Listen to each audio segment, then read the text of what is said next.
them to get the kill. That's the factor. And on the other side, there were just lots of protection tools like Divine Shield, right, Sanctification. So I think they were falling behind even with what they brought in the draft. I think they have to really work on something else and then try to outdraft MVP Black as we... Do we? Raven lost and they picked Matt, right? Yes. Seems so. Seems like we're going into BOE. Raven is back for sure. They're picking Map over first pick once more. I really like it. We talked about this before we even went into the cast before, but I really dislike the general trend that Korean teams have to always prioritize first pick, because oftentimes, especially for the weaker teams, they don't really know what exactly to do with that first pick anyway. So I think it makes more sense for the losing team to take it to a map where either they're more confident or the opposition is not too confident on. And because MVP Black is very well known for being dominant on Battlefield of Eternity, I guess that this falls into this situation where we have to assume that Raven has some kind of cheese plan for this map. They have shown inklings of it before. They have played a lot of Tyrande plus another support on this map, so we might be seeing that, especially because Tyrande, she has been gaining a lot of interest within the scene. Ooh, at first pick, Garrosh. Seems like I think you're on the money rally. They're trying to, I think they're trying something here as Raven will again just pick double support from the beginning. Rehgar and Karazim. They really love Karazim on this map, don't they? I'm not sure why they do. I mean, you could easily make 3 or 4 good arguments that Karazim is effective on this map, but none of them would make so much sense for them to justify taking Rehgar Karazim in the first rotation. It's not like taking, I don't know, something like Ahri or Tassadar, which are very, very highly prioritized picks. It's Rehgar Karazim. Do you really want to take Rehgar Karazim in your first rotation on this map? I'm not sure.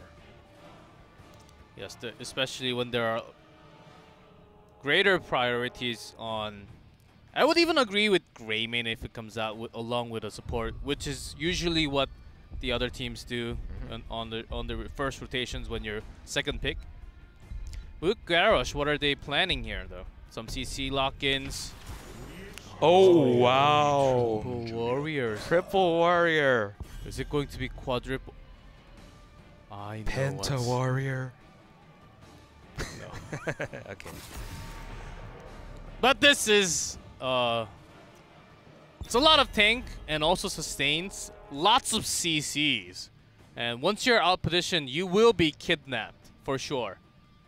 Kidnapped to hell and back, really. Like, 2 of them can move you like halfway across the screen. I'm looking for some sick combo plays where Artanis and Garrosh together sort of throw a hero from this wall to your wall behind the outer fort.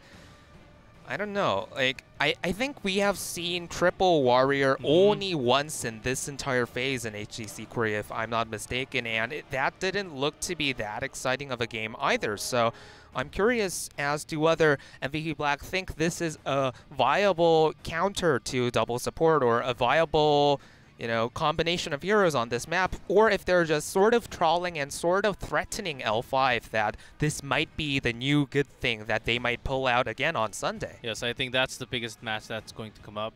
L5 and Black will be happening on Sunday, but for now, Artanis, Garrosh, Arthas, I think they're also trying a tank choke here, really forcing Raven to pick Johanna once more, maybe. They could pick 2 more supports. Guess not.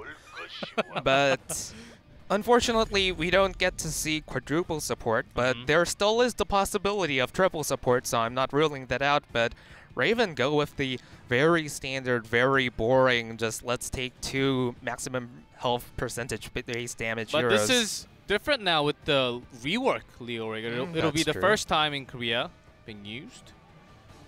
Might be interesting. I would like Raven to round out that draft with something like Malthael. I don't know. Would be pretty fun to see. Would also make a lot of sense. Let's see what happens, though. MVP Black, I mean, given the 3 picks that we see on screen right now, it's difficult to expect or predict any picks. Oh wow, Stukov. And Li Ming. To have lots of healing as a solo support onto multiple targets, I think Stukov is actually a very good support in terms of, because Garrosh, Arthas, also Artanis has pretty big HP pool. And bringing Li Ming as a solo DPS, how do you follow this rally? I would be very critical of it if it hadn't been resets probably playing that Li Ming, but in general, I'm somewhat confident that with the caliber of play that he brings to the table always on Li Ming, like, it's always just a matter of getting one reset, right? And that's right. A lot of teams have told me, and I think it's pretty evident that if you have to have a solo DPS without something like a double support backing you up, then it's actually very smart to just pick Li Ming and just set up that reset so that she can provide all the damage in a certain team fight that you need.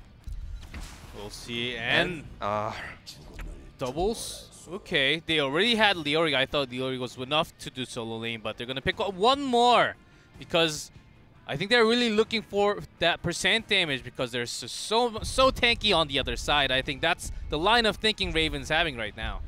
Not too bad. I mean, we were talking about Matheo even before they picked it, but I'm sort of excited to see how it matches up against Stukov, because one silence can be the difference between life and death for that hero. But anyway, very excited to see how this very experimental triple warrior draft turns out for MVP Black. Well, we'll see lots of percent damage from Raven and some funky draft from Black. Let's jump into Game 2, Battlefield of Eternity.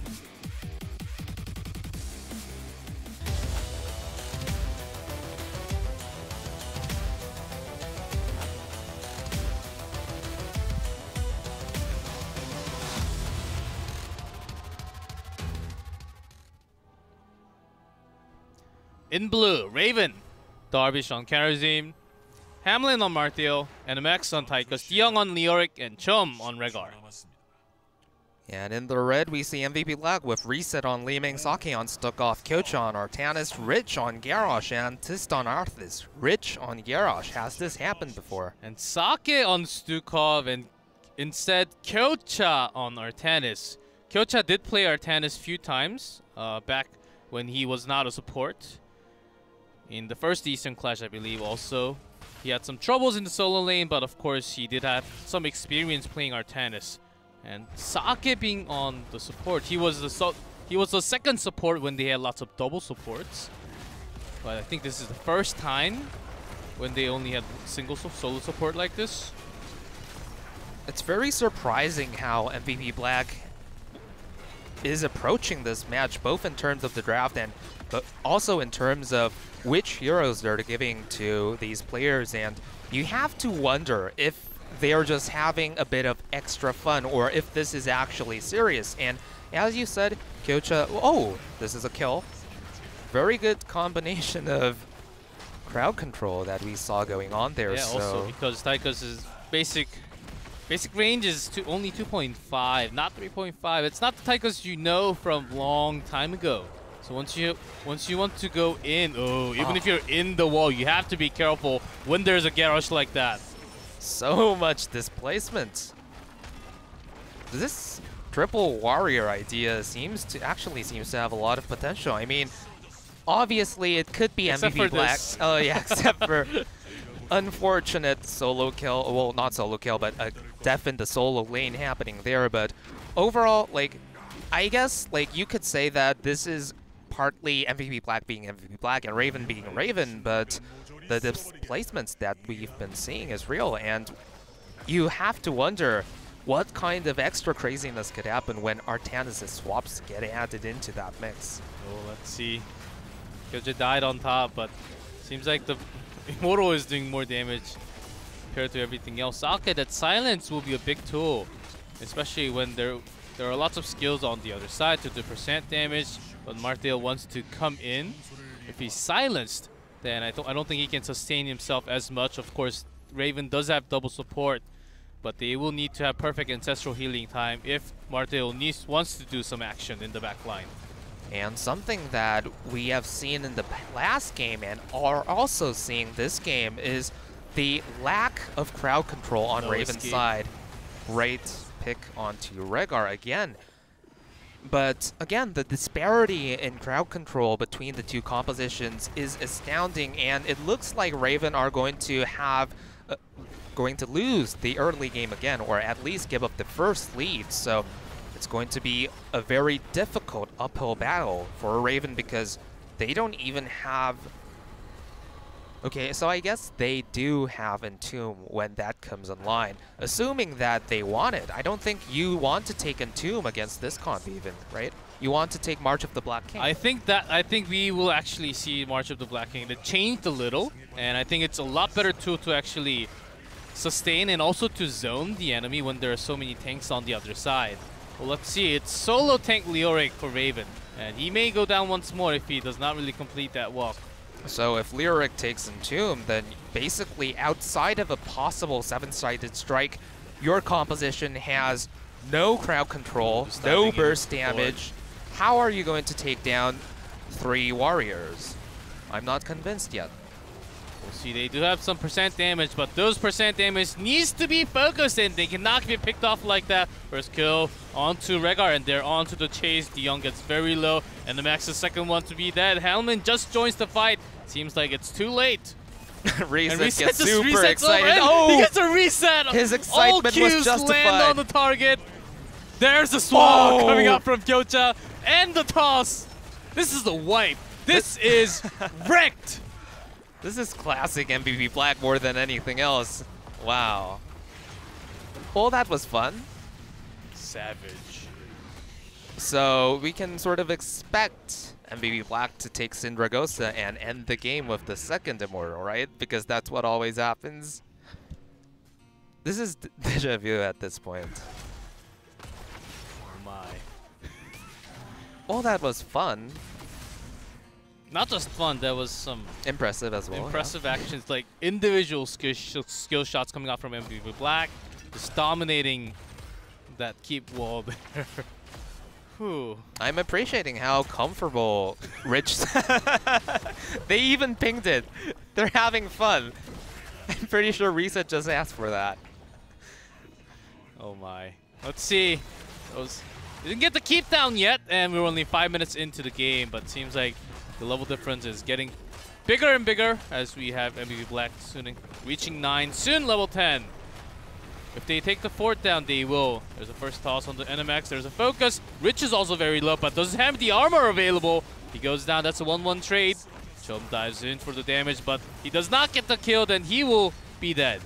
I think the initial angle that Raven approached the team fight from looked to be a bit promising, but that was only until Garrosh landed a clutch throw and threw off the entire team fight formation for Raven. So overall, Garrosh doing lots of work, but I don't know, even with a somewhat favorable formation into the team fight like that, just one throw from Garrosh broke their entire idea of how to approach the team fight. And, you know, with so much displacement on MVP Black's side and zero crowd control, as we've been seeing on Raven's side, I don't know how they're going to, you know, turn things around in this game. I think it really starts off from the beginning of the draft. Picking up double support without much CC has been really hurting them. Not just in this series, in the old series also. Ooh, looking into that party bush. As in the just for the halftime. And Raven, they actually went top to check on something. Got nothing out of it. Ooh, good plans coming out from Jones. But would that be enough? They Black hit 10. And there's a second toss. Ooh. This is spicy action we're seeing from MVP Black tonight. I guess that still counts as a good cleanse, right? Not much you can do. And as we talked about, Syndragosa definitely a possibility. That's part of why MVP Black's Arthas is holding on to his ultimate selection. I think so too. And we're probably going to see the dragon, right? And lurking arm. Another arm locked in from Stukov. I think they're working on this already. There's a Syndragosa. It's happening. And I'm sure a lot of the Hearthstone players will also be excited to see Syndragosa coming in action. Once this fort is down, I think they will just start using it on from the wall, and they will just straight march into the core. Just lining up. Here we go. And Syndra goes Raven off. actually, Raven racing for the core on the other side. Oh, they hearts back, never mind. I mean, I think they had the right idea. They really want to hit 10 and the keep is going down no matter what, so they absolutely need their heroics if they want to make a defense for it right now, because MVP Black with a still mostly shielded Immortal is going to make a core rush. We see the team fight going down now. There's Odin on the other side. Silence, not really landing too much. There's a big taunt, but not too much damage diving in. Hamlin's now diving in. Rich is close to being dead. He's the first one to get picked off. Odin was doing just free damage from the sideline. That was a big one. And Dion getting swapped. Ancestral does not connect. Now this is the time for MVP Black to turn this around.